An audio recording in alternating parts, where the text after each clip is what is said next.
Okay, so it's 1 o'clock. In an interest of time, we're going to start the webinar today that is titled University Approaches to Carbon Neutrality, a conversation with sustainability leaders from MIT, Ohio State University, and the University of Iowa about their institutional plans to reduce emissions with urgency.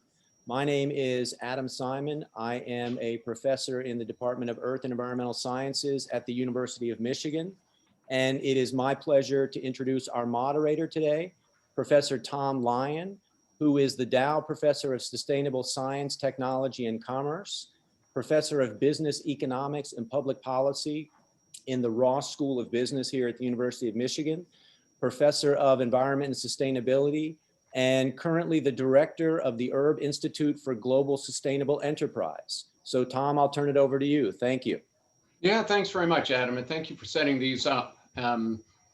As some of you may know, I participated with the President's Commission on Carbon Neutrality in the role of one of the team leads for one of the individual analysis teams. And we were looking at policy measures that could enhance energy efficiency within the university. So I've had a chance to engage quite a lot. And one of the things we learned was that there remains a lot of low-hanging fruit for greenhouse gas reductions at U of M. But we also learned there were a lot of things we don't know yet. And so it's a really wonderful opportunity to learn from the experience of some of our fellow universities. And we're very fortunate to have with us today 3 panelists from universities that have really been charging forward toward carbon neutrality. So I want to just say a few words of introduction about each of them, and then we'll plunge into our discussion. So I'm doing this in the order I see them on my screen, which may not be the same as the order you see them in, but I've got Ben Fish. Ben is the Associate Director for Utilities and Energy Management at University of Iowa. He's got a BS in Chemical Engineering and an MBA, so he's bringing both technical and business skills to that process. And I told Ben I wasn't going to claim he's related to the Ben Fish that you can find on Google if you Google Ben Fish, Iowa, which is the Ben Fish tire store in Sioux City. So he swears he's got no relationship to them. He just focuses on energy. Secondly, I've got Mike Shelton. Mike is the Associate Director for the Sustainability Institute at Ohio State. There, he's leading the development of a tracking and reporting system for the university's sustainability goals. He manages the Ohio State Sustainability Fund, and he helps to manage the work of the President and Provost Council on Sustainability. So thank you to both of you for being here. And then third, but not last, we have Joe Higgins. He's the Vice President for Campus Services and Stewardship at MIT. There, he's responsible for the design, construction, maintenance, operation, and powering of the MIT campus. And he holds a BS in Engineering and a BA in Economics. And he also has an MSc in Education Research. And prior to joining MIT, he spent 10 years as the Vice President and Head of Engineering for Fidelity Investments. So he's also very familiar with this from a business and investment perspective. So gentlemen, thank you all very much for joining us today. I want to start by just asking each of you to summarize what your university has been doing in fairly short form. So to take on what is your commitment? So what's your university's carbon neutrality plan? What numbers have you committed to over what time? What are the stated goals? And how are you funding that enterprise? So if we could just go in the same order that I called your names, Ben, if you could kick us off with a summary, that would be great. You bet. Thank you. Thank you for having me. So to start off, I think one of the things that I would like to make clear is that the University of Iowa does not yet even really have a goal that is directly stating a carbon neutrality plan, right? So our plans started clear back in 2003. So it seems like we've been working on this for a really long time. And that was when we started switching from coal to biomass in our power plant. That was very successful. We also then did some energy efficiency work on campus, which was also largely, very successful. But really the goals that we have set have not been targeting sort of the larger carbon neutrality. So the goals we're working on right now that come to a close in about 30 days at the end of 2020, they were set in 2010. And those two big goals were to provide 40% renewable energy to the campus, and that in calendar year 2020, we would use the same or less amount of energy for the campus as we did in 2010, despite the campus growth. So in other words, we had to offset energy use with efficiency in other buildings as we built new buildings on campus. And those have really been our goals. Now, we are right now working on setting goals for 2030. So we're re-upping and trying to set new goals. And those actually are looking at carbon neutrality. But we're not really going all out to say we're going to be carbon neutral. We are looking at the IPCC recommendations. And so our goal is that by 2030, we will reduce our greenhouse gas emissions by 50% from 2010 levels. We've got some discussion going on that actually may be a little bit light. It may not be enough of a big goal for us based on the progress we've made so far. So the discussions on that are still ongoing. But that's really where we are looking. And we've kind of set more, I would say, shorter incremental goals or smaller incremental goals rather than trying to say, let's go all the way to carbon neutrality. Awesome. And if I got the number right, did you say 40% clean energy? Right. So this year we are on target to hit that goal of 40% renewable energy for the campus. Most of that is fuel switching at our power plant. But another portion of that is that our local utility now produces a significant amount of electricity with wind power. And so we're taking advantage of that also. And then could you say a few words about how you're financing this program?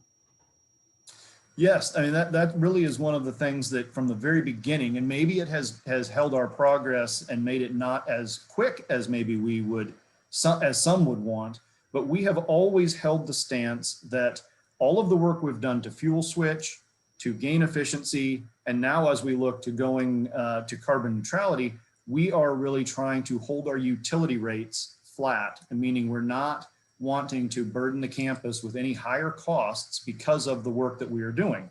And I think that really has helped us gain buy-in all across the board with administration, with departments, but that does put pressure on us to be creative as to how we do the projects that we work on, because we know that we need to be able to have them be sort of self-funded based on the rates we currently charge to all the campus departments for utilities. We want those rates to not increase based on what we're doing. And so that does create a situation where we have to be very creative, but we feel like that has helped us gain buy-in as we've gone along with these projects, because we're not asking for a financial input from any department that would take away from the good work they are doing, obviously. So how do you find the upfront funding to make the investments you need to reduce energy consumption? So we've got a couple of methods. One of them would be just regular bonding, like most universities would take advantage of. But the idea would be that any project that gets implemented needs to show that there would be a payback, and we would track that. Something else that we did in the 2010 to 2016 timeframe is that we set up sort of a revolving fund on campus where a department could get sort of a loan from the utility department to do an energy efficiency project with the agreement that they would continue to pay their historical level of energy bill. And yet with the project implemented, there would be a delta. And so what we would do is we would keep that delta over a period of 3 years, take that extra funding and put it back into that revolving fund to turn around and then use in other projects in other departments. We have since done away with that, and we've got some other things going on campus with our P3 that I'm sure we'll be able to talk about. So now we are sort of re-looking at how we can do that same sort of a funding mechanism, but maybe do it even better this next time around. Great, thank you so much, Ben. Mike, can we throw the same set of questions at you? Sure. I welcome the opportunity to join our neighbors to the north. Here at Ohio State, we have set a carbon neutrality goal for 2050. We signed a leadership commitment through the organization Second Nature back in 2008 without really knowing what our carbon footprint even was or how we would go about achieving carbon neutrality in that time frame. We've come a long way since then and have gotten really sophisticated about both scope 1, 2, and 3 footprinting, and then outlining strategies to address those different scopes. In terms of, I should also note though that we reissued our climate action plan earlier this year, where we set a target of addressing 55%, actually something like 56.7% of our FY19 emissions by 2030. So that's kind of the goals that we're setting our sights on in the near term. And we recently had a new president come on board at Ohio State after really good leadership of two previous past presidents on carbon neutrality work.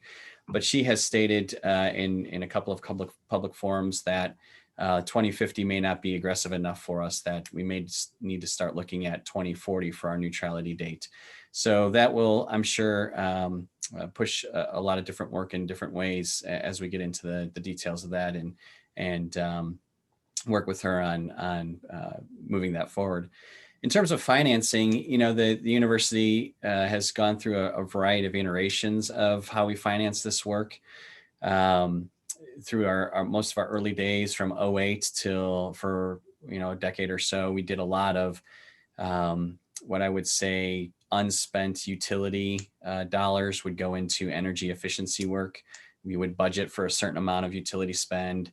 Whatever we didn't spend, we would dedicate some certain amount of dollars to plowing that into efficiency efforts. But as most other institutions are finding, you know, it's very difficult to come up with upfront capital investment costs. We're about 3 years now into a long-term public-private partnership to manage our utilities on campus. And that included really the strategy from a financial standpoint, included a $1 billion plus initial payment from the private partner to the university, which went into the university's endowment and now populates a couple of different endowed funds for the university to utilize for sustainability work that is not just even carbon neutrality related, it's for all of our sustainability goals. But there has been a fair amount of dedicated work out of that partnership to drive energy efficiency and drive new thinking about how we manage energy around the campus and strive towards our carbon neutrality goal. So I just want to make sure I'm understanding this. You got some outside organization to give you $1 billion up front so that they could reduce your energy consumption. Is that a fair assessment of what you just said? Well, from my perspective, that's probably how I would say it. That's probably not how others, particularly our facilities group, would say it. You know, the public-private partnership is through a third party that's actually a partnership of two separate private entities, one being a capital firm, Axiom, and then one being a utility management firm, ENGIE, North America. And ENGIE is essentially the operating player on campus where they physically manage all of our utilities on campus and our energy utilities. And they are, you know, we pay them back on an annual basis for that upfront payment based on the work they do on an annual basis on campus. So they are, you know, using their expertise on energy to make us more efficient. And included in that contract is a requirement that within the first 10 years, they are required to make us 25% more efficient from the start date of the contract. And that will be revisited every 10 years thereafter throughout the 50-year term of the contract. So it's not like in year 11, we stop doing energy efficiency work with them. That's going to be something that continues to move as a target. And that comes with about $250 million of investment within that first decade. So that's, again, capital that the university didn't really have access to prior to this agreement. You know, we were doing, if we were lucky, one building retrofit a year for energy conservation measures. Now we're doing 30 to 50 a year, which on a, you know, similar campus to Michigan, where we have 500 buildings plus or minus. We need to make dents more quickly than one or two buildings a year. Awesome. Thank you for that summary. And Joe, same set of questions for you at MIT. Sure, thanks, Tom, and really appreciate the opportunity to be here. So to kind of give a sense of the scale of MIT's campus, we're about 160 acres and about 168 buildings in an urban environment. So as far as carbon goals, so 5 years ago, MIT set a carbon reduction goal of at least 32% reduction and to get there by 2030. So our campus emissions today, the teams have been working very diligently towards this goal.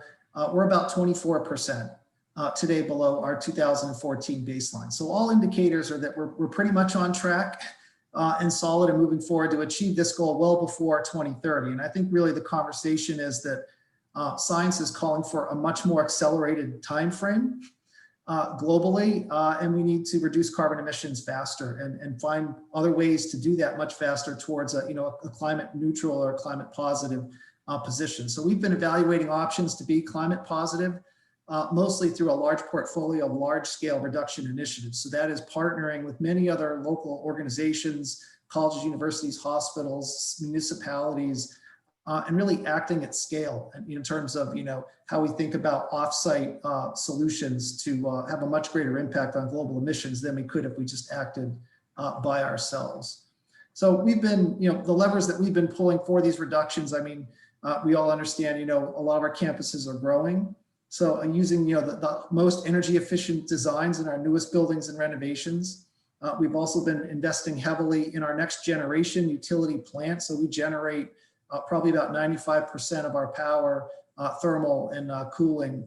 And this new plant will be operational this spring. And it really is setting us up for a more flexible power system in the future and for future innovation. So, hydrogen comes onto the scene, small, new nuclear fusion, these are all on the horizon, and we're trying to think about our energy infrastructure and how we would configure to plug those in when the technology is ready.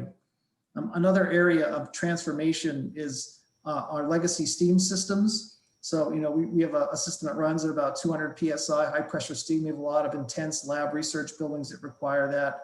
And we're, embarking on a path to convert this towards a hot water thermal infrastructure. So it's definitely more efficient, more reliable, more resilient system.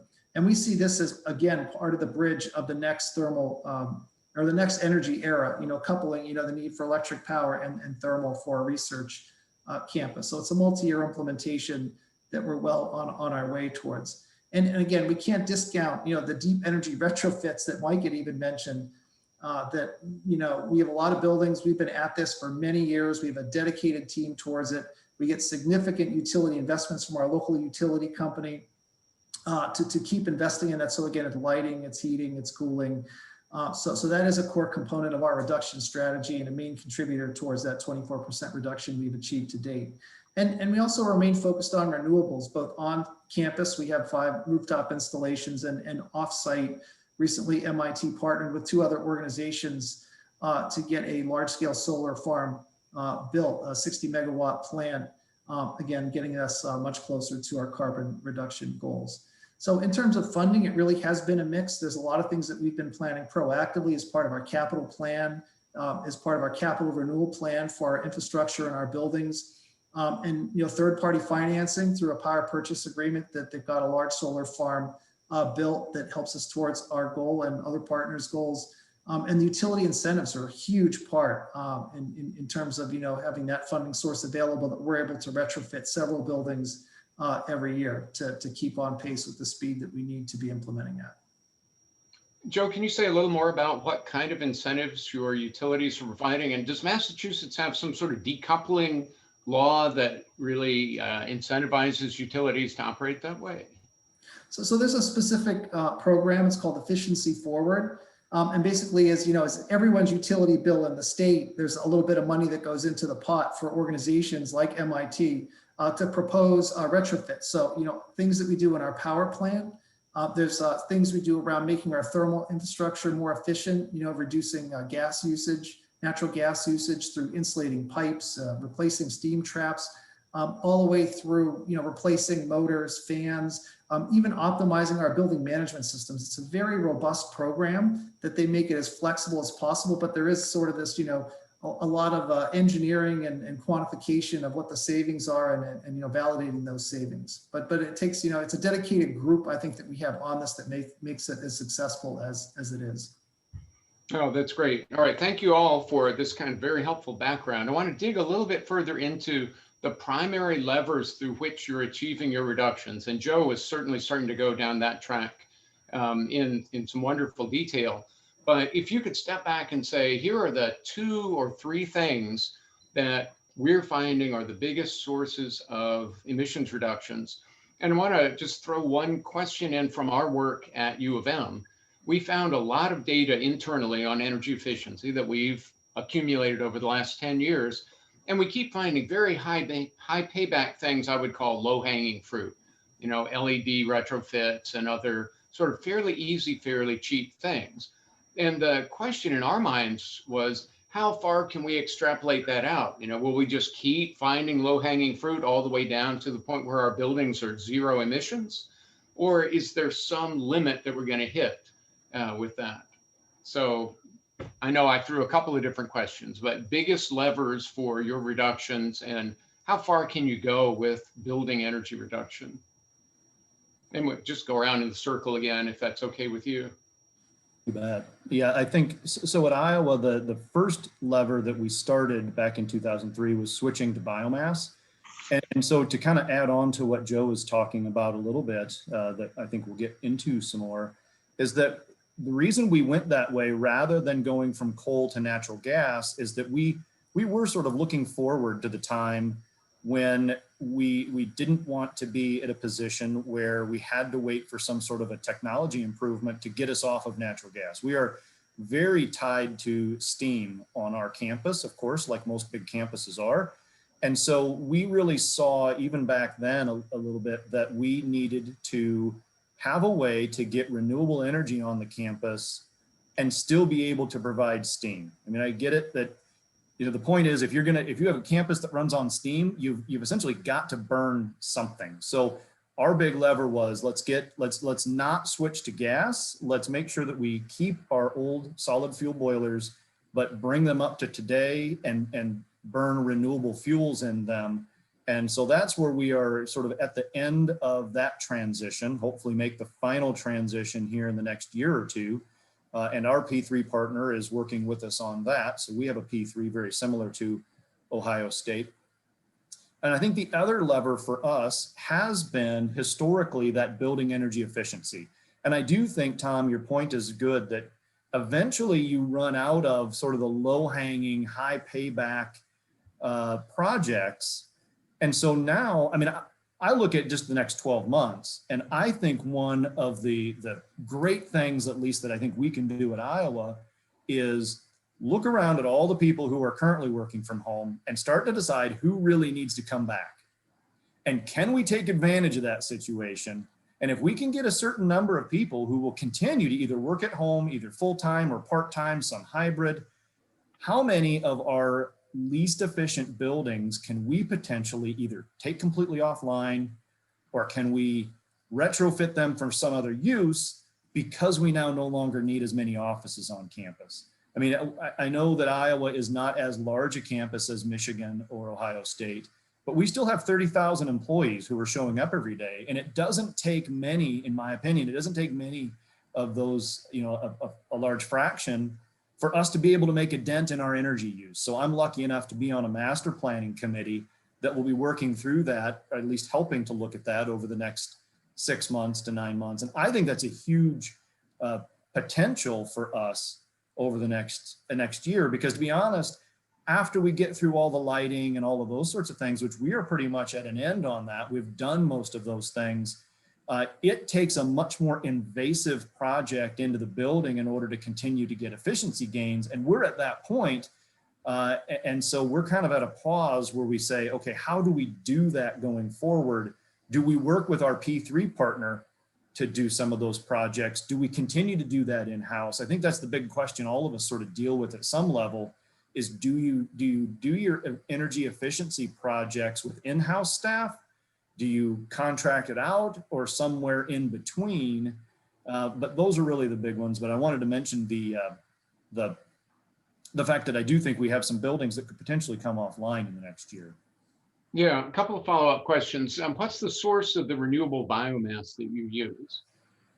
Right, so we started with oat hulls, and that was really the big, it was a manufacturing byproduct that essentially the market had gone away. It's the husk of the outer hull of an oat that needs to be taken off before you can eat the oatmeal. So it's a byproduct essentially that at the time the manufacturer had lost a market for it, and they contacted us. So it was sort of by chance that Iowa got onto this whole biomass path. They contacted us. We were crazy enough to say, sure, we'll try to burn that as a fuel. And all these years later, we're still using a really large amount of that product. We have also gone out for bids, and we have an energy pellet that also uses industrial byproducts. So we're not maybe pure biomass in the sense that most people would probably think of, but we do have this energy pellet that uses things like paper sludge. We actually are growing miscanthus grass on farm fields around campus, and we use that in the pellet.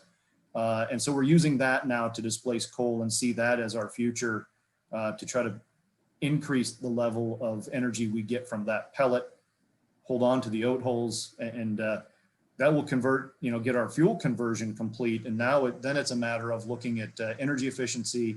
And then beyond that, for the next 10 years, is where can we take steam processes and transfer them over to electric as our electric portfolio becomes higher and higher renewable percentage.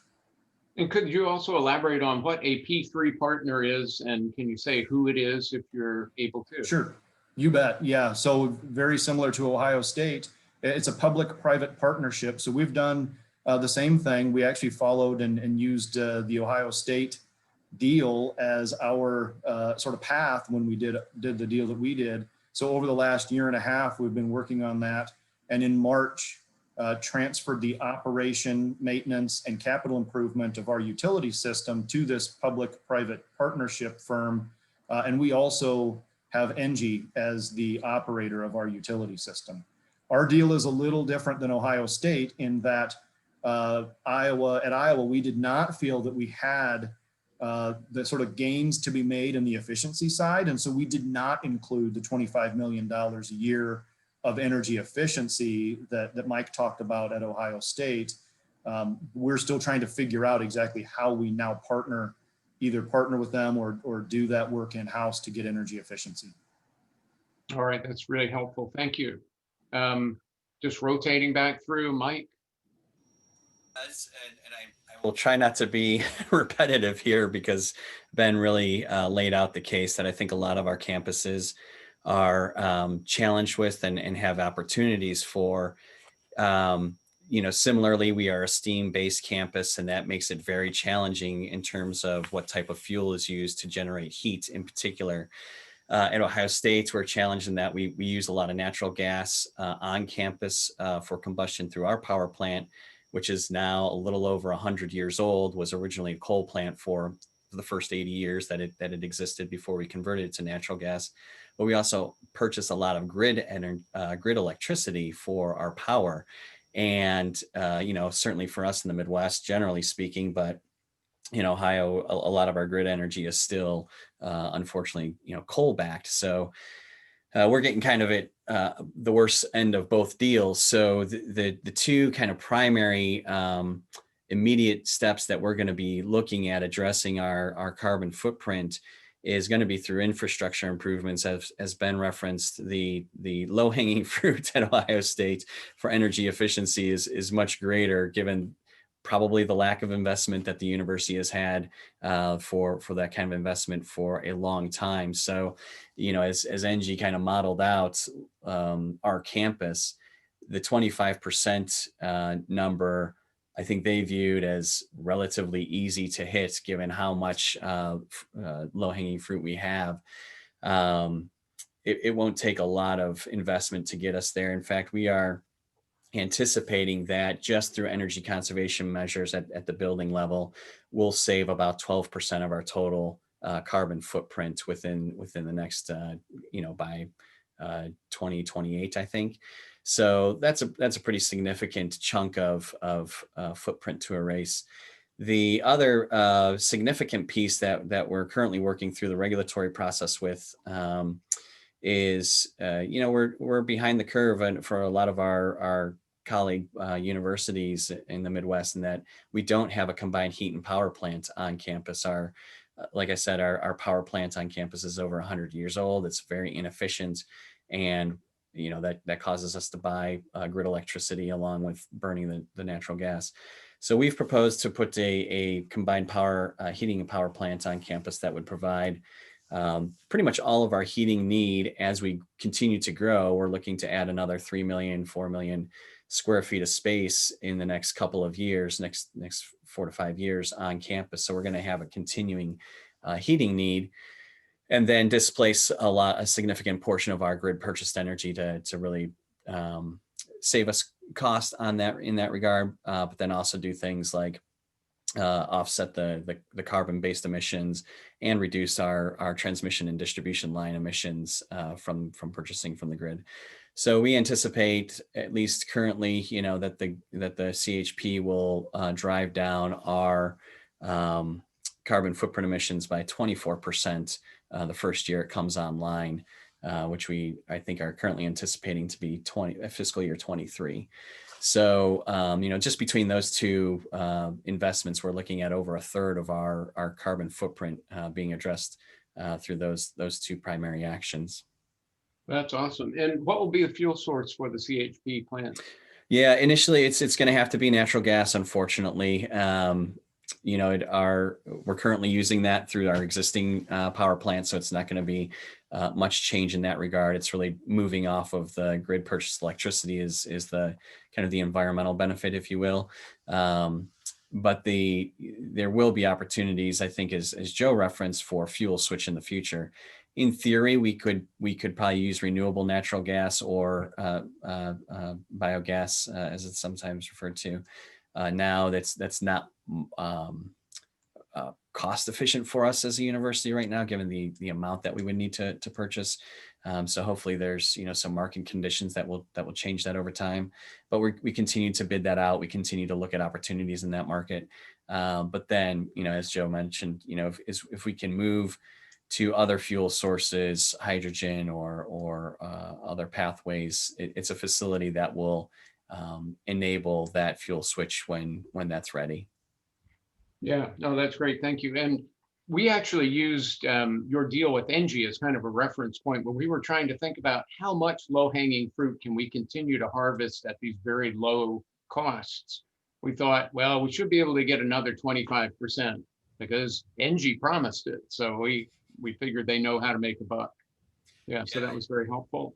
I think I should. I don't know that it's valuable to throw out numbers, but our contract says 25%. And I mentioned that they anticipated being able to hit that relatively easily. I think they were, kind of internally somewhere north of 30% was going to be much more realistic. I will say that the pandemic and the university's budget situation in terms of being able to pay back capital might affect that timeline a little bit. We're just not quite sure how much we will have available for dedicating to capital payback, not just for energy conservation measures, but for all capital projects. So, our timeline may need to be adjusted as we work with Engie in that regard. But certainly a lot of opportunity there. So you wouldn't be wrong for a 25% mark, I would think.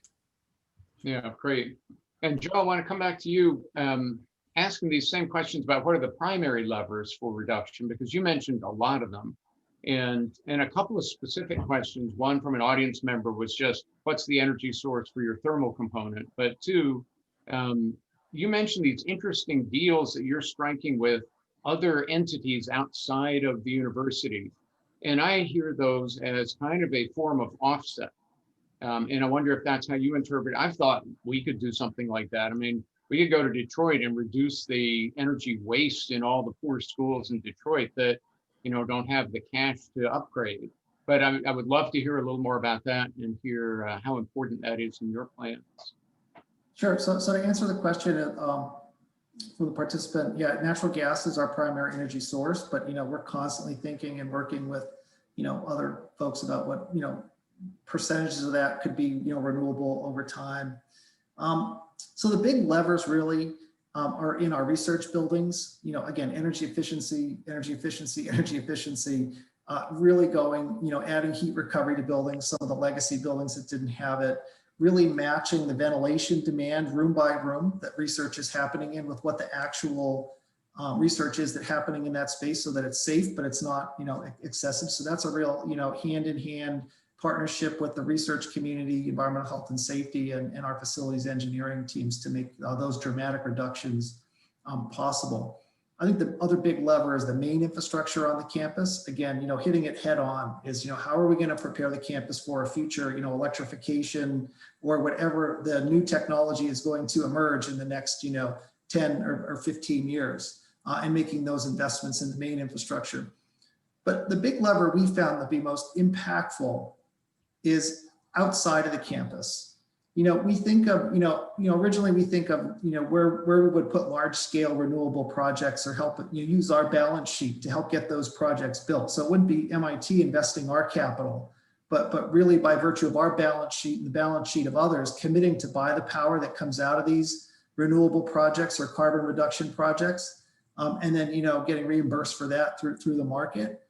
It's sort of a break-even proposition. It could make a little money, it could lose a little money, but the goal here is reduce emissions globally. Like, it's a global issue. And if you can go to sort of a dirtier grid area and put $100 or $200 million investment in a renewable project and reduce emissions 3 times what that project would have been back here in New England, which is a very, very clean grid, it really flipped our thinking that if the name of the game is emissions reduction, by virtue of your balance sheet, where can you have the biggest impact? So that's what really got us on this path of thinking about portfolios and projects that we can go with others in. So when we think about scale, renewable projects want to be built at a scale of 200 megawatts and 250 megawatts. That's where the economics really sing.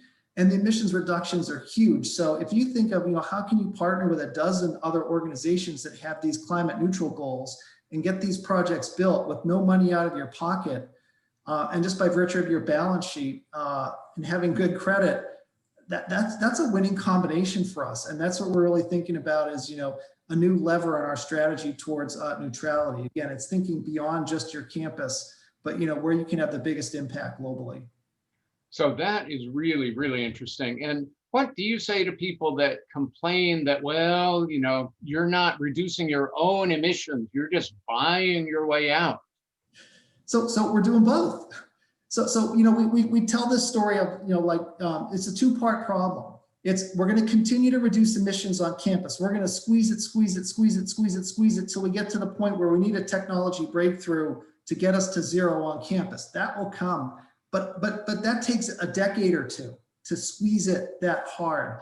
We need to act now. So we're saying there's things we can do now. You can get a wind farm stood up in less than 18 months by doing one of these deals. So if you're convinced that this is we need to act now and urgently and big, you have to do both. So we're going to continue to do the things on our campus, and we've evidenced that through a lot of the efforts of a lot of amazing people here that are dedicated to this every day as part of their jobs. We're going to continue to do that, make the hard investments on the home front here, but we got to be more creative and work together to solve the bigger global problem. Oh, thank you. That's really useful. And have you run into any problems in your relationship with your local utility as you've moved to those sorts of activities? Have not. I think that, we participate in so many utility programs. They sort of hold us up as the model. Here's how you should be a good partner with your utility company. So again, it's having those relationships and doing everything you can. So with your utility company on your campus, in your state, with your city, and with other states, and globally where those opportunities might be.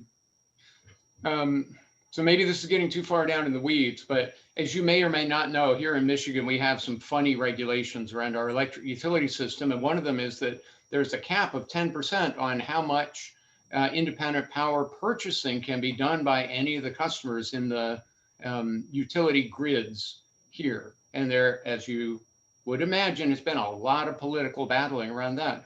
Do you face any caps or constraints like that in Massachusetts? Yeah, so we do have some caps on the size of renewable projects in terms of what can get built. But I think that a number of states have seen how these kind of virtual power purchase agreements are structured. And I think a lot of states have started to evolve their thinking around it. I know specific states around Tennessee and other places, they've learned from this model. And I think that they realize they want to be part of the solution. So I think it's creating a lot of new synergies. Like you say, the rules are very different in all the different utility regions, different power grids, et cetera. You learn a lot when you go down this path. We learned so much, when we started this, 3 or 4 years ago. We didn't think we would learn everything that we learned today, but it's, really trying to find some smart people, internally at MIT and some good partners outside of MIT that really helped us navigate this with all the learning that you have to do. Joe, that's so interesting. I want to go back to Ben and Mike and get their thoughts about this. Have you guys gone down this kind of track, thinking about doing projects externally so as to have big impact in the short run?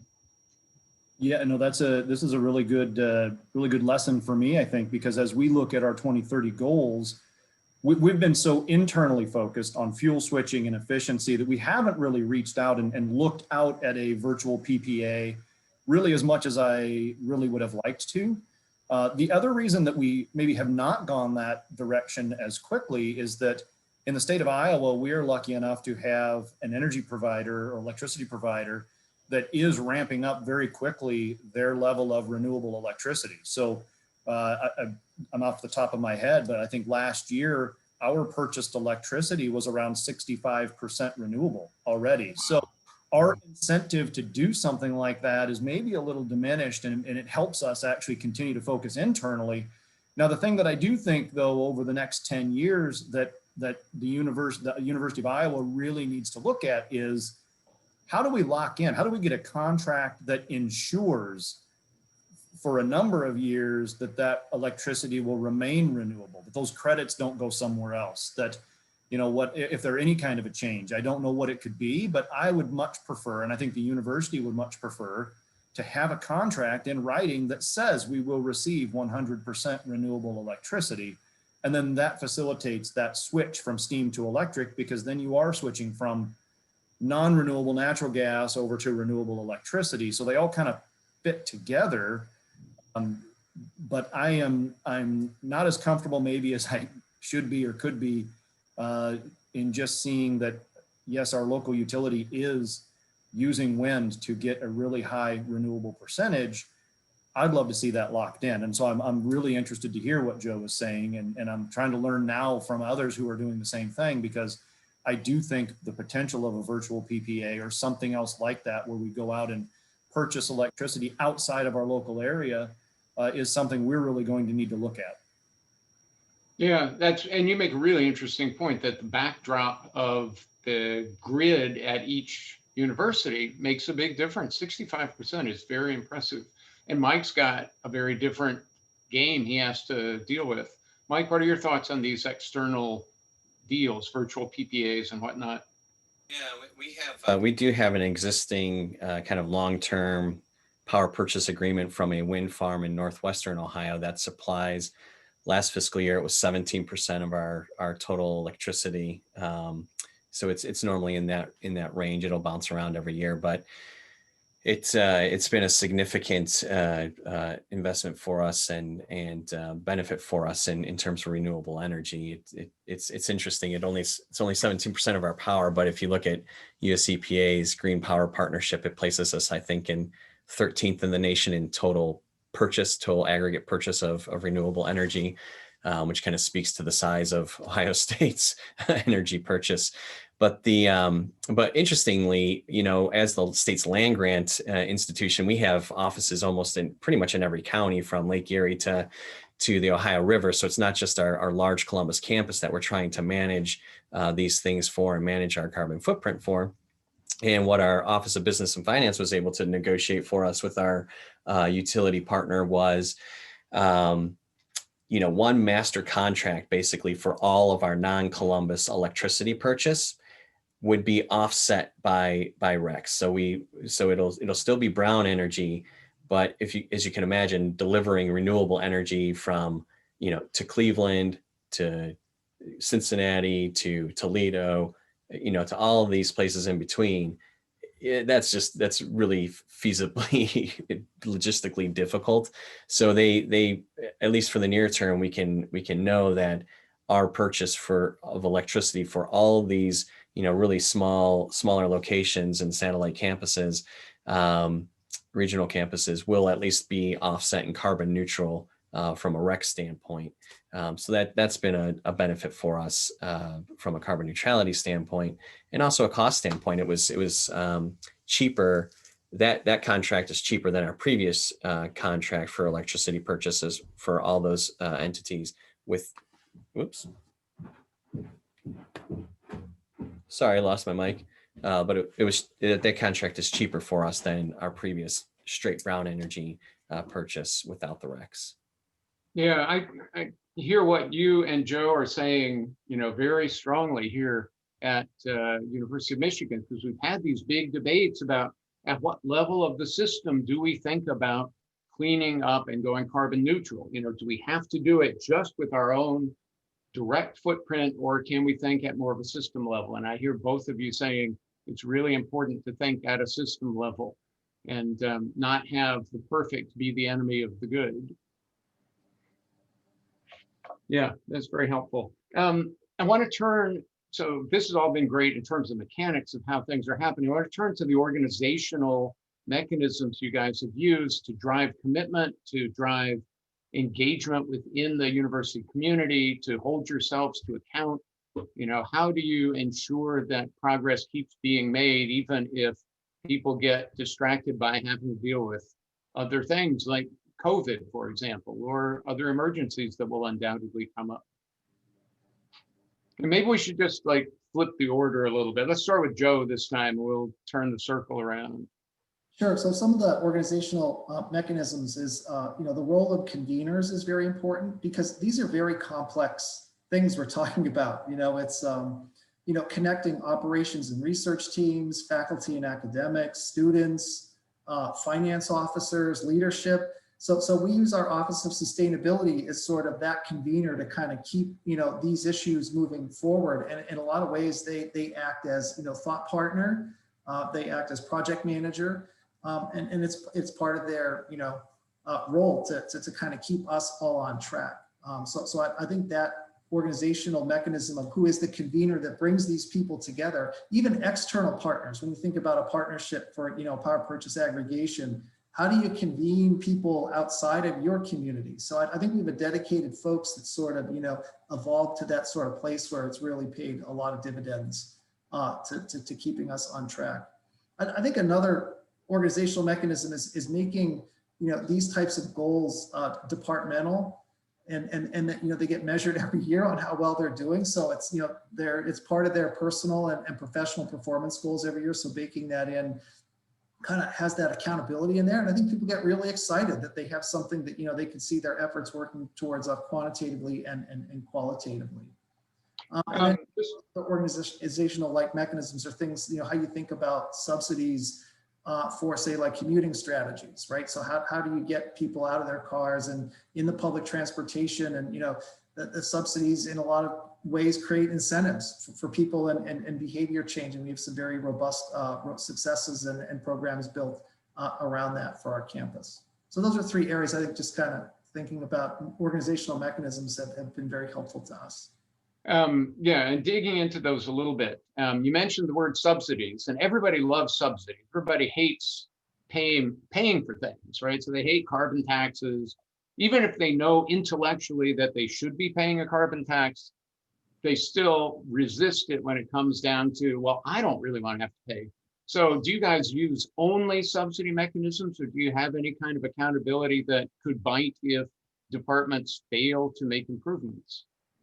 Yes, so I think each department, we're very competitive, department by department. So, metrics, having the metrics there that, people can kind of pull out and say who's doing better against other different groups is helpful. So making that data available. I think the flip side to subsidies is eliminating some of the disincentives. So one of the things we had as part of our parking program is you sort of paid like a fixed per year feet a park. And it kind of locked people into driving, right? But so we kind of flipped that around and said, what if we were to use technology to make it sort of on a pay per day? So that, it could say, oh, I can, take the, subway on Mondays, Tuesdays, and Wednesdays. And, Thursdays I have a family thing. I need to come in late or leave early. It gives them the flexibility to make the right choices. So it's eliminating disincentives, I think, is equally as important as subsidies. But using all those things, using data, using subsidies, using behavior, disincentives, eliminating those are all very important. Yeah, and sorry to just keep drilling in, but you mentioned how your departments are very competitive, which is awesome. But do they really have such a competitive spirit on this that even if there's no direct financial incentive, they will just kind of compete for the glory of energy reduction? Or do you really have some other sort of incentive scheme back behind it? Oh, absolutely. It's bragging rights. I think it's for the glory of it. Yes, I mean, people do it just because it's it's the right thing to do. I don't think that the financial really comes into play that much in terms of keeping score. It really is the the data about real emissions reduction and what really has an impact. See, this is where we get into trouble here in the Midwest because we're very modest. We aren't as oriented toward bragging rights. But Mike or Ben, I'd love to hear your thoughts about these organizational mechanisms. Yeah, I'll chime in. We have been really fortunate in this regard on this particular issue for high level leadership. I mentioned that we signed the carbon neutrality agreement in 2008 under then President Gordon Gee, who, as I noted, we had no idea what our footprint even was or how we would even approach going carbon neutral. But he was really listening to, his climate scientists on campus and who were saying this is an important issue. We need to show leadership. So he committed the university to that. Following his departure, then President Michael Drake came in from the University of California system, where they saw really good advances in this regard and wanted to see that continue. And he was really the driver of the sustainability components of our public-private partnership around energy management with NG. So a lot of his fingerprints are on that deal in terms of driving energy efficiency and this really unique center we're going to set up for energy innovation and collaboration between our faculty members and private energy interests on campus. And then, again, with our new president, Christina Johnson, who is now messaging that 2040 is perhaps a better date for our neutrality goal. That's really driving, a lot of activity downwards for us, so that, the president's direct reports are noticing that this is an issue of importance and, organizing their departments in a way to facilitate that activity. So presidential leadership has been really important for us. Yeah, and just to drill again on that just a little bit. So suppose you were to then move to a president who had different priorities. Would you be worried that you'd lose your momentum? Well, I think any presidential administration change creates, opportunities and challenges in that regard. And if there was a difference of opinion, I would say that, certainly with the relationship and the track record we have so far with NG, with demonstrating return on investment for our energy conservation and a good return for the university, has been really nice. In fact, the sustainability fund, which I manage, which is now an endowed fund to administer projects, we're spending somewhere around $900K out of that fund per year, with a return on investment of around, I think it's 1.6 million annually. So even that is, very small relatively for our university investment in a particular topic, is returning, some nice dollars for the university. So, I don't think that there would be too much worry about the issue going away. And certainly, our student faculty base is very supportive of moving towards carbon neutrality overall, and probably quicker than what we can actually deliver on. Yeah, and since you raised students, one of the questions I wanted to toss to all of you, so I'll just throw it to you while we're there. What role are students playing in this process? Are student projects important? Do you have student groups that serve as advisors, conveners, anything like that? So I could jump in. So we actually, I think for 3 years now, we started a course in partnership with Department of Mechanical Engineering, one of our professors in our Office of Sustainability, and it's a course called making MIT's campus carbon free. And it's really introducing them to all the technologies, all the data, and let them come up with the solution about how we get there and how quickly we can get there. And the students are so engaged in this every year, and hearing their approach and their ideas, and they get information from facilities about transportation, electrifying our fleet, what would it take to do geothermal, having them be a part of the path and the solution, because there's a number of paths that you can take. That's really their voice in the process. And the students also sit on our top committees that help make these decisions. So we have a climate action advisory committee that includes, senior leadership, our research experts in these fields, and our students. So their voice is definitely heard, and it's just we respond to their passion about how urgently we need to be moving. So getting their voice in the process anywhere we can, we make those opportunities. Yeah, great. Ben, I didn't mean to skip you. Yeah, no, I think the kind of the two questions kind of line up for me a little bit, and that is just to talk about the team that really we needed to build in order to get the progress that we have at Iowa. We really needed to recruit a different style of people into our positions. We had to be willing to recruit people who had not sort of grown up in the utility industry, to be honest, because we saw that we needed people who could think differently. And really what we were able to do is recruit people who were really interested in the work that we're doing and really interested in making that progress towards carbon neutrality, although that's not how we kind of sold it at the time, but just doing good things for the environment. We really were able to build an incredible team because we recruited people who were maybe in a corporate job that they wanted to come work with us for more work-life balance was one thing we offered, but also we had a really good cause that we're working for.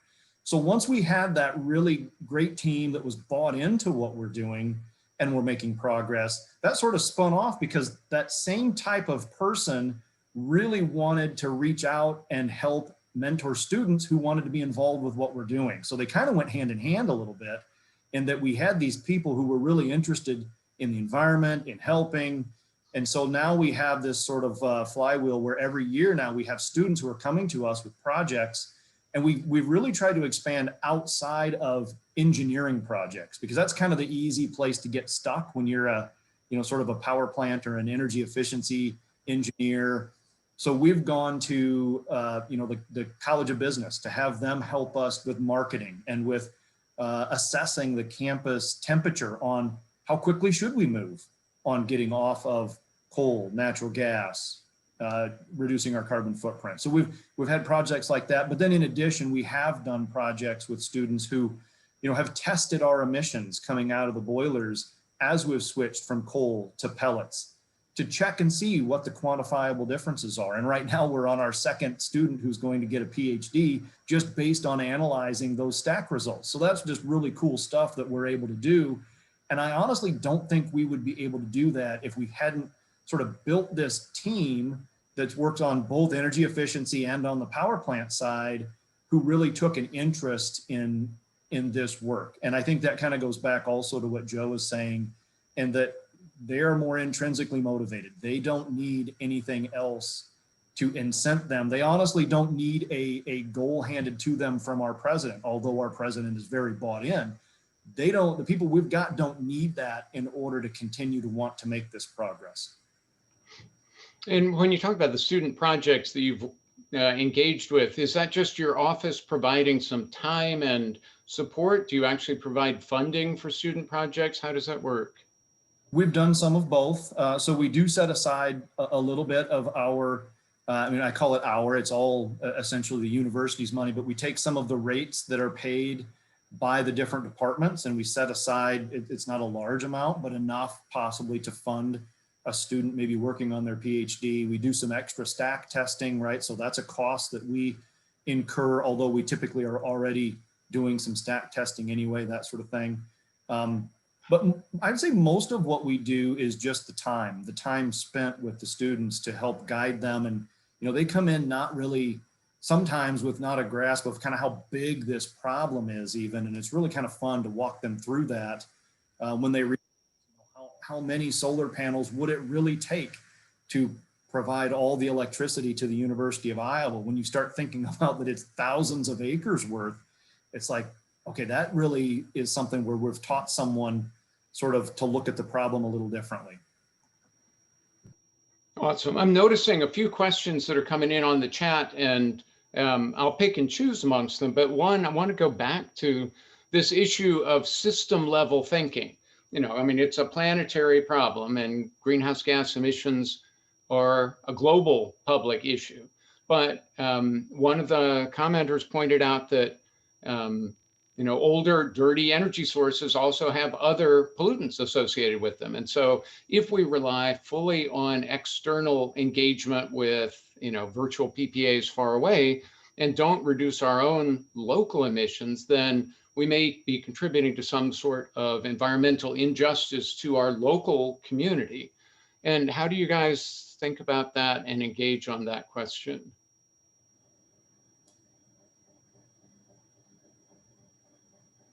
I might take a stab at this. It's certainly a recognized dynamic where, you're trying to reduce your emissions and don't want to farm those emissions or impacts out to other communities. That's kind of what's already happening right now. In fact, there was a US EPA just recently released the I think by county top polluters across the nation. And for our county here in Franklin County, surprise, surprise, our heating power plant is the top polluter in our county. I don't know of any other entity in the county that's servicing 100,000 plus people a day. So it kind of makes sense that we're the top polluter in that regard. That's probably always been the case as long as this plant has been around. But if you look at the aggregates, the municipal emissions related to, just residential heating or residential electricity use, all of that is being generated in southeastern Ohio, where we have our coal mines and our coal-fired power plants and our natural gas fracking plants. So, this is a situation that already exists, and we can only do our best to reduce the emissions locally and hopefully, as Joe has done, really try to develop markets where you're using your purchasing power to drive local investment, not only for job creation, but for local emission reduction in renewable energy, similar to our purchase agreement with the Northwestern Ohio wind farm. That's reducing emissions locally in Ohio that might have been otherwise produced out of a carbon or a coal plant in southeastern Ohio. So I think it depends on what your definition of local is and how deep you can get in your local investment. No, that's a really good point, Mike. And it kind of underlines the notion that even when we're thinking in systems and thinking locally, we got to recognize that local systems are embedded in larger systems, and your situation may be different from the Michigan situation, from the Iowa and Massachusetts one. Oh, that's really good advice. And speaking of advice, I want to kind of step back a little bit and just ask you guys to reflect on your experience so far and think about what are the things that you've done that were great, that really worked, that we should do, or anybody should do, you think? And then what are the things you've learned that maybe you would do differently based on your prior experience? And Ben, since we haven't heard from you for a little while, maybe you can kick that off. Yeah, I think I would go back to what we did really well was we really grew a team within our facility, what we call facilities management, or at Michigan Facility and Operations. I think to do any of this, you really got to be engaged with the people who are sort of on the ground. And so I think that's the thing that we did really well, is that we got a group together in that department that really was bought in. And so we didn't have to tell them what to do. They went ahead and did it. So I think that's the one of the things that we did really well was, you know, and we have a whole set of things that we did around that. We did some training. We read a lot of sort of the best sellers of management books, right? Like John Cotter's Leading Change is one of the books, or at least his Harvard Business Review article. We would dust that off just about every year, because we realized every time we were doing something new, we were making a change, and we had to follow those 8 steps, or else we were going to miss something and it wasn't going to work very well and it wasn't going to stick. And so I think our success has been, the success that we've had has been related to the fact that we have really brought in people that understand that, who want to buy into it. And then we've kind of followed those steps to change, to implement it and make it stick. Because what I think we can have is if we try to make a change too quickly, sometimes if you know, for example, energy efficiency, right? You can design a building and put in energy efficiency that would be great. But if you don't have the people who then are going to come in a month later and maintain it bought in, they're just going to bypass it possibly, and you're not going to get the actual results that you want. And so that kind of leads me to our what would I do differently? I think we missed a really big opportunity, because at the time we had our energy efficiency program was sort of housed out of the utility department. We didn't engage enough with our building maintenance side of things, and we needed to have a more collaborative group between those two, so that when we did an energy efficiency project, we had involved the building maintenance staff from the very start, and that they had a better handle on how to maintain those kinds of things. So that was really probably the big one that I'd do differently. And I think we're going to have a chance to do that over the next 10 years, because like I said, our building efficiency work is going to be much more invasive, kind of bigger projects. And we are really going to need our building maintenance staff involved. So, and maybe this is just because I'm a facilities management department person saying this, I just think that the thing that I would stress is that you've got to have a lot of people involved, but the people on the ground are in facilities maintenance or facilities and operations, and you've got to have them believing that this is the right thing to do. Awesome.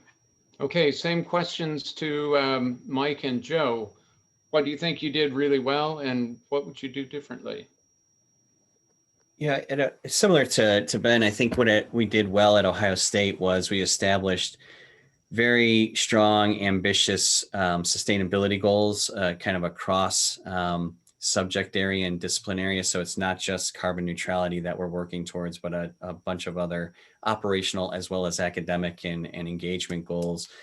And that has really enabled a lot of people to be engaged in this issue topic. And a lot of those other goals kind of feed into carbon neutrality. So fleet management and things of that nature.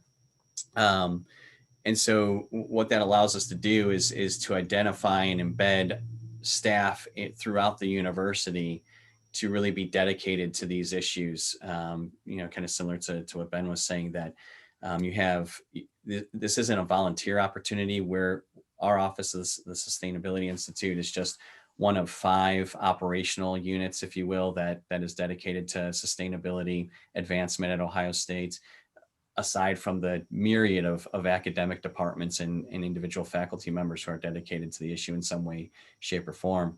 So, you know, I think what we did is really well is set those broad goals and then kind of task people with driving those goals forward, and recruit really good people to do that work. From, you know, what we could do better, you know, I want to go back to the student engagement question in that regard. You know, I referenced the combined heat and power plant proposal, which, because it's being fired with natural gas, is you know, logically and rightfully is going to have some pushback to that. And I would say that, you know, we have not done a very good job on, you know, engaging the student community, even some of the faculty community, on the need for that facility, and communicating what the system of operation currently is at the university and why the CHP makes sense within that system. And so there's really, it's really been challenging from a communication standpoint to state that, you know, moving to a new natural gas plant is the best option for us based on the system we currently have as we continue to, you know, bring on hot water and other opportunities for the university. But, you know, some of that is just, we just need to do a better job of educating our campus community how the university currently operates, what its current system of operation is, and, you know, the regulatory framework we operate within Ohio. It's renewable energy is very difficult to develop in Ohio, unfortunately. So it's hard to even consider buying a lot of locally generated renewable energy. Can you elaborate on that a little bit? Why is it hard in Ohio to develop renewable energy? Well, probably a lot of different reasons. You know, our wind in particular is often targeted as a challenging environment for Ohio, despite really good wind resource we have throughout the western part of the state. And that's because we have a legislative and regulatory framework that really prevents the siting of new windmills. We have a lot of setback rules that are very unique to Ohio and not certainly isn't the experience in most other states in the nation. It's very restrictive, and that was, you know, done intentionally, obviously, for one reason or another. So it's just very hard to get new renewable energy projects off the ground at the utility scale here. Well, the state has actually been going backwards on its renewable portfolio standard, hasn't it? Yeah, that's right. The state repealed the renewable energy portfolio standard, as well as removed the energy efficiency utility program from state law. They're making Ohio great again. Joe, do you want to wrap this up? So what did you do that was great? What did you do where you think maybe I'd do it differently?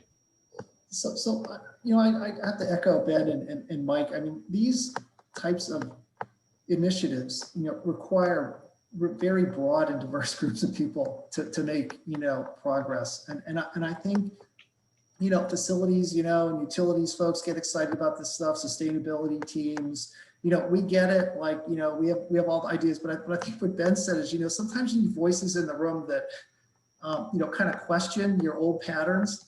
But I think what we learned is having folks from the finance organization involved from the very beginning. You know, when you talk about P3 infrastructure projects and you talk about virtual power purchase agreements, you know, as soon as you engage, you know, Treasury and finance, and they start asking questions like, what is this? Explain to me how this works again. I think what we learned is you get them started at the very beginning, and then you all discover the process together, because there are so many moving parts and conversations, partnerships in the industry with utility companies, rules, regulations, legal aspects. I mean, to have those partners from Treasury and finance from the very beginning, because these are significant investments, significant agreements. At the end of the day, they're all financial transactions. And I think that would be our number one, you know, maybe we should have got them involved at the very, very beginning, you know, when we were doing this years ago. So now we have some great partners in finance and Treasury that are really helping us map out future investments. It's part of their goals. They're trying to help us solve the problems. I think that was a big aha moment for us. I think also the second aha that we had was again, you know, kind of getting out of this, let's just think about the campus and ourselves as an island. This is a global problem. It's a very big problem. This is hard to solve. And those scales of impact that, you know, maybe if we do this together in partnership with each other, you could have a much bigger impact. So when we talked about, you know, a solar farm in North Carolina, people were like, what? Why are we in North Carolina now? Why aren't we in Massachusetts? Well, we're like, well, if you had, you know, $100 and $200 million, where can you have the biggest benefit from? Health benefits in the community, social equity, you know, reducing 3 times the amount of emissions or 4 times the amount of carbon emissions per dollar invested. Where would you put that project? It got people to think very differently. And then how big does the project need to be for it to be economical so that more people will do it? If it's economical, and people can repeat it, more people will do it. And that's really the model and the pattern that we need to get in. So that was the, kind of, we didn't think we would go down this path when we started 5 years ago, that, we'd be thinking about different states and different power grids and, thinking about, where we can have the biggest effect on health impacts for people. These are all part of our discussion today where they weren't 5 years ago. Well, Joe, Mike, and Ben, thank you all very much for this. It's been a great engagement, really lively. You guys have been very straightforward and helpful, and I hope we'll continue to be able to work together further on this. I want to turn things back over to Adam Simon before we stop, because this is part of a larger program, and Adam has a few more words to say about that larger project. Yeah, so I also thank you very much, Ben, Mike, and Joe, giving us your time today. I think I learned a lot, and I'm sure everyone did. Tom, thank you very much for moderating today and giving us your time. I just want to make sure everybody who is watching here knows that there is a lot of activity at the University of Michigan trying to push the university towards carbon neutrality. We expect the report from the President's Commission on Carbon Neutrality, the PCCN, at some point early in 2021, January, perhaps February. And a reminder that we vote for our Board of Regents. They do work for us. And President Schlissel is and should be dedicated to making sure the University of Michigan lives up to our motto of leaders and best. I think we heard today from sustainability leaders at MIT, Ohio State, and Iowa that there's a lot the University of Michigan can learn from them and a lot that we can do. So I'll just leave you here with this last slide, letting you know that it is your right to reach out to President Schlissel and the Board of Regents. You can find all of their individual email addresses on our website that's linked here. If you simply Google Voices for Carbon Neutrality, you can find that link. You can also make public comments to the Regents and the President's Commission on Carbon Neutrality. I think it is imperative that the entire campus, faculty, students, and staff let the administration know that we all support moving towards carbon neutrality with urgency. And with that, I would like to thank all the participants who watched today, and a final thank you again to our panelists and our moderator, Tom. Thank you all very much. Thanks for setting this up, Adam. It was great. Thank you all. Yep, thank you. Thanks, everyone. Thanks.